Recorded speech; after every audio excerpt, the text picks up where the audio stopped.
Hey guys, so I'm 1 week post my VSG sleeve weight loss surgery, and I just kind of wanted to I wanted to do a little recap of kind of how the whole trip kind of went for anyone considering, because yes, I did do weight loss surgery out of the country. I did it in Tijuana, and so yeah, I just kind of wanted to go over that in case some of you are considering that and kind of want to know what it looks like day by day. So for us, they were going to pick us up at the San Diego airport, which is literally like, I don't know, 15-20 minutes away from the border. So we could have either flown in or drove in.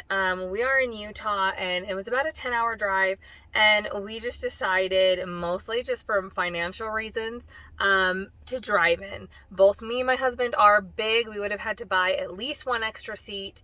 And I didn't want to run the risk of, like, if a flight was full, being asked to wait till the next flight and then missing my surgery. Like, I just wasn't about it. I was like, we'll just drive. So it was fine. We left the afternoon before and just drove through the night, which was actually really nice because my husband likes driving at night. So I drove like the first 4 hours of the way, and he drove like the last 6 hours. And it was fine. The day before surgery, you're on clear liquids only. And then once midnight comes, you can't have anything by mouth. So for the car ride up until midnight, I was just trying to drink as much Gatorade as possible. One, to stay hydrated, and two, I don't know if it made a difference, but I just felt like if I could get all the electrolytes in me, like, as much as possible, it couldn't hurt but help.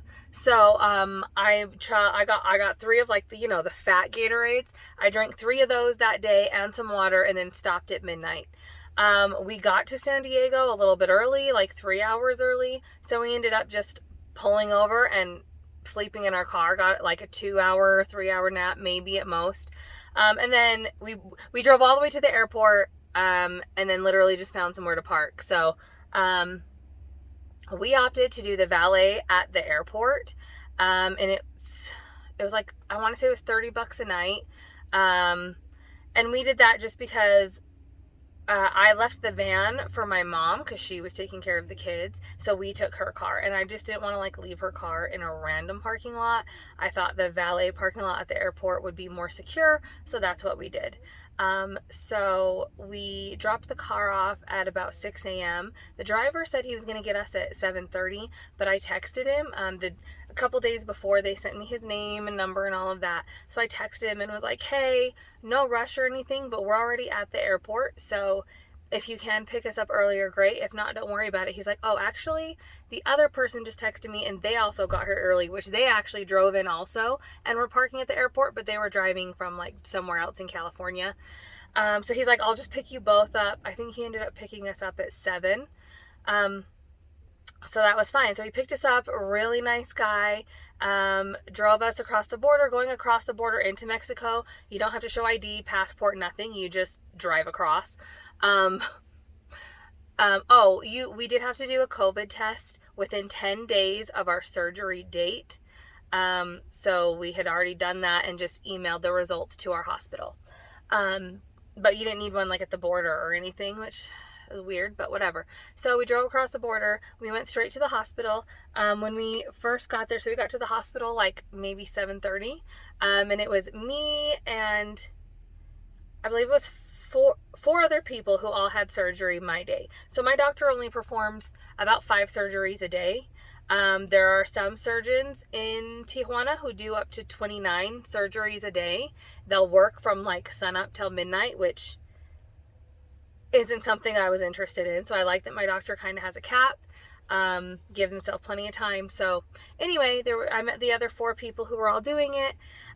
We all filled out a bunch of paperwork, just the normal paperwork you do at any hospital, where it's kind of scary, but it's like, if you need blood transfusions, sign here if you allow us to give you blood transfusions. If you need, like, life-saving measures, do you authorize us to do just all the normal paperwork? But, like, I feel like it seemed scarier because in my mind I was like in a foreign country, and, like, I don't know, it seemed scarier, but then I was like, this is just normal.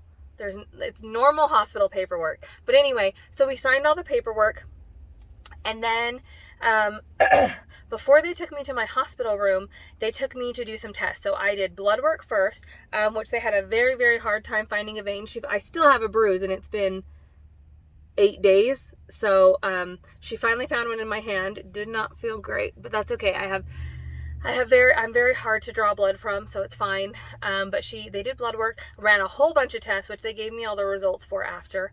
But they did a whole bunch of tests, blood tests, and then they did a, what's it called? An EKG. So they did an EKG. That was fine. And then they did a chest x-ray. And then once they got all the results back, they were like, okay, you're good to go. So then they took me and my husband back to our room. It was kind of a bummer because when I went with my friend, her room was larger and it had 2 hospital beds. Not that they don't ever put 2 patients in the same room. You always have a private room there. But I got to sleep in a hospital bed. The room we were in was a little smaller and it had a hospital bed and like a futon couch bed. So it was fine. I mean, my husband slept, but it wasn't a great sleep. I mean, it's a futon. So, but it's fine. So, I do wish that's one thing. They are remodeling, and I know that like the second floor is like the really, really like new, nice rooms. We just didn't get that floor. It is what it is. It's fine. It wasn't a big deal. It was just it's like a normal small US hospital room is what it was. So yeah, they hooked me up to an IV, and then I just waited for my turn. I think I went 4th in line, and like I was getting more and more nervous. I wish I just could have gone first and got it over with, but whatever. I went 4th. But yeah, and the doctor came in beforehand, asked me if I had any questions. I said, can you just walk me through the procedure? So he did. He walked me through the procedure, what would happen, and he did tell me a cute story he's like, he asked me if I was nervous, and I said, I'm not nervous like for the surgery. I'm nervous for the anesthesia. Like it just the thought of being put under and not waking up is just always there, whether it was in Mexico or in the States. Like it's just there. And he's like, well, let me tell you, he's like, I had my first surgery, I think it was like 2 months prior in his life. That was his first surgery going like under anesthesia. And he said, my anesthesiologist is the anesthesiologist the one who put him to sleep is the one who works for him at his hospital. So that made me feel better because he's like, if I trust her with my life, I trust her with your life. And I was like, okay. And he's like, I can give you something before we take you back to help you with your nerves if you want. And I was like, yeah, hook it up. So they gave me something. And let me tell you what, like I went from just all my feelings to like bliss. And next thing I know, and the doctor told my husband, as soon as she's out of surgery, I'll come and tell you how it went. But she'll be going to a recovery room for about an hour and a half. Well, an hour to an hour and a half just to get the anesthesia off. We'll make sure she's okay. We'll do the leak test and all of that before we bring her back to you. And so he's like, all right. So next thing I know, the nurses were coming to get me. And they're like, okay, can you sit in the wheelchair? And I'm like, yeah. And I vividly remember sitting in the wheelchair. They put the 2 feet things down and I put my feet on it, and it was like magic. As soon as my feet hit the little pedals, blackout. I don't remember nothing after that. I don't remember going into the ER. I don't remember being wheeled anywhere. I don't know if I got myself on the table or if they had to like team lift me. I don't know what happened, but all I know is I went from putting my feet on the little things in the wheelchair, and then the next thing I know, I was waking up in the recovery room, and the nurses, like, it was like, I don't know, kind of how it's depicted in a movie where it's all kind of foggy, the lights were really bright, and I could hear them trying to ask me something, and I was trying to tell them, I don't know if I was trying, if I knew what they were saying and I was trying to answer, or if I was trying to tell them I don't know what you're saying. I was trying to tell them something, and my mouth was like so dry, I couldn't even form sounds, and I was just like nothing would come out, and my throat's still a little sore, and I don't know if it's from being intubated. I don't know. My throat's still a little sore. It kind of comes and goes, but yeah, I don't know. And they kept like leaning closer and asking me, and I was like, nothing was coming out. I was like the Little Mermaid. Speaking of throat, my throat was dry. And then I go from that to, I don't remember being brought back into my room with my husband. Next thing I remember is just laying in the hospital bed. Oh, but after the surgery, when they took me into recovery, the doctor did come, talk to my husband. He told him I was a great patient. Everything went really smoothly. The surgery itself was like 30, 45 minutes, I think. And then I was in recovery for like an hour and a half. So all in all, excuse me, I was gone for about 2.5 hours, I think my husband said. But yeah, and then I remember like laying in bed and like I was just like, I don't know what I was thinking, but I vividly remember I was just like staring off into space. And I remember my husband like slowly leaned towards me and he's like, babe, are you okay? And I wanted to answer him, but I don't know. I've never been under anesthesia like as an adult. The only other time was when I got my tonsils out when I was like 12. So I don't know. But then, yeah, after that, I was just in recovery. So I stayed in the hospital. I had surgery Wednesday at around like 2-ish, 3-ish. So I stayed in the hospital Wednesday night, was in the hospital all day Thursday, stayed in the hospital Thursday night, and then Friday morning, like 7 in the morning, they took us over to the hotel. I didn't get good sleep in the hospital. Obviously, they're always coming in and checking on you, checking your vitals, like just if you've ever stayed in a hospital, you know, like they're just constantly in there like every hour. And it's like every time I would just about fall asleep, someone would come in. So for those like 3 days, I maybe got like 6 or 7 hours of sleep. I was like so tired, but I did do a lot of walking. That's one thing they said, like as soon as you can after the surgery, just walk. And a lot of it is because they fill you up with gas to like blow your belly up. So they have room to maneuver in there and see. So walking helps with that. It also helps prevent blood clots. I did have to wear compression tights, like up your legs, all the way up your legs as high as you can get them. Mine, I could get them up to my thighs, but then when I started walking, they'd slowly roll down to my knees.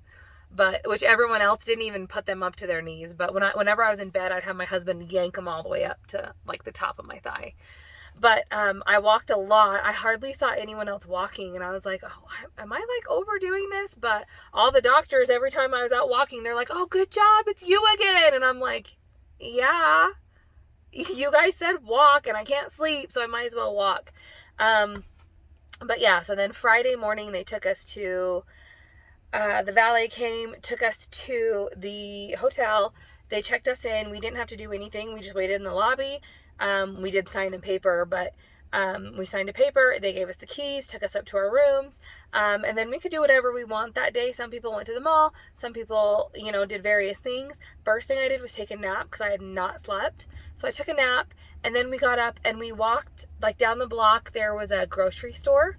So we walked down to the grocery store. I showed that in my other video. We got a few things. It felt just good to like walk. And oh my gosh, it was like, I don't know, 80 degrees there. And just feeling the sun on me after like being in the hospital for those like 2 days felt so nice. So looking back, I wish we would have gone like to the mall too, but that might have been overdoing it for me, but it just would have been kind of fun, but that's okay. So yeah, we went to the grocery store, walked around, bought some things, came back to the hotel, and then around, I believe it was 7 o'clock at night, one of the nurses came, checked out my vitals again. She was gonna do my blood thinner shot, but I'd already done it because the nurse at the hotel oh my gosh, what is wrong with me? The nurse at the hospital told me to do it every day at 5. It has to be done every 24 hours for 6 days. So I'd already done it because she didn't come till 7, and she shows up and she's like, oh, did you already do your shot? And I was like, yeah. She's like, oh, are you a nurse? And I'm like, no, I'm not, but I mean, it's just a shot, it's fine. So, but she came, checked and I had already like rebandaged everything, but she came and just looked it all over, said, okay, everything's good. Asked me if I had any questions about my medications, which I didn't because they already gave me like the list and everything. So it was all written out for me. I'd already put like reminders in my phone about to like what time of day to take all my medicines. And so she came and left. We were able to order at the hospital. When we would order food, I would just call down and say, hey, I need a bariatric. Well, my husband did it, but he'd say, hey, we need a bariatric plate. And then whatever he would order. So the bariatric plate is typically, I don't know, when my friend came, she also got Jello. I never got Jello, so I don't know if that was I don't know, because she speaks Spanish, so she ordered when we were there. I didn't. So I don't know if she asked for Jello specifically, or maybe they were out of Jello at the time I went. I don't know. But so what they brought me was broth and a popsicle, which I didn't even drink the broth. All I ate were the popsicles. And then we spent the night. Oh my gosh, that night's sleep felt like the best, because I was so sleep deprived that, excuse me, it just felt so good. And then they came and got us at about 7 in the morning. The valet came, put our bags in the car, and he, what was I saying? Oh, so the valet came, put our bags in the car, and then drove us across the border. He asked us, he made sure we had that's when we needed our documents, was to get back to the U.S. So before he put our stuff away, he's like, do you guys have all your documents? I had a passport. My husband didn't, and with COVID, everything's so backed up, we didn't know if he'd have enough time to even get his, which is okay, because if you're not flying into Mexico, if you're just crossing the border, you just need a birth certificate and a valid driver's license. So that's what he used. He used a birth certificate and driver's license. I used the passport that I got when I went with my friend. So, and then we drove home. The drive home was seemed like a lot quicker than the ride there, probably just because, we didn't have the nerves and like the anxiety building up to it. Yeah, trying to think. This is already 17 minutes, so I think I'll end this one here, and then I'll film another one just right after this, kind of more talking about like symptoms and things. So yeah, that's it for this video. Thank you for watching, and I'll talk to you guys next time. Bye.